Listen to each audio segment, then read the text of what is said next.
वसुंधरा की जो चाल होती है, जो अनुपमा को खरीदना चाहती है, यहाँ अनुपमा उसके चाल में उसको ही हरा देती है, जिस स्टोरी लाइन को काफी कॉम्प्लिकेटेड बनाती है। वैसे तो अब जो इसे दिया होता है कि तुम चेक ले लो और इस जो कंपटीशन इससे बाहर हो जाओ, तो अनुपमा इस चीज के कारण बहुत दुखी होती है। हालांकि क्योंकि इसकी फैमिली तो इसके गेस्ट है ना, तोसू पाके उन सबका चाल, और तोसू तो घर पे सेलिब्रेट कर रहा होता है कि माँ हार जाएगी लेकिन हमें हारने के बाद भी बहुत सारे पैसे मिलेंगे।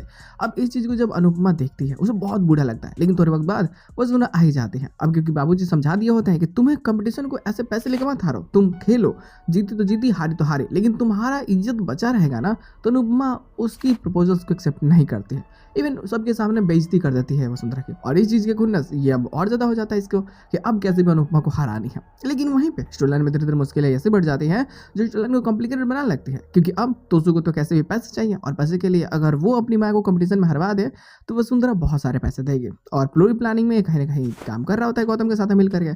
तो तुम्हें पता है कि आगे जाकर के वो उससे कुछ ऐसे खाने खिला देता है जिससे कि अब अनुपमा अगर कुछ भी चीज़ खाती है या फिर चखती है तो उसे उसका स्वाद नहीं आएगा, और वो ऑटोमेटिक जब कंपटीशन में स्वाद ही नहीं आएगा तो खाने के कंपटीशन में तो बाहर होना ही है ना। तो यहाँ अब कहीं ना कहीं तोसू लगभग जीत ही जाता है और अनुपमा की स्थिति खराब हो जाती है। वो सारी चीज़ें खाने के बाद में अभी से कुछ भी स्वाद नहीं आ रहा होता है। तो अब मुश्किल ऐसी बढ़ जाती है कि अगर सही टाइम से सब कुछ ठीक नहीं हुआ तो कंपटीशन में तो इनकी हार निश्चित है।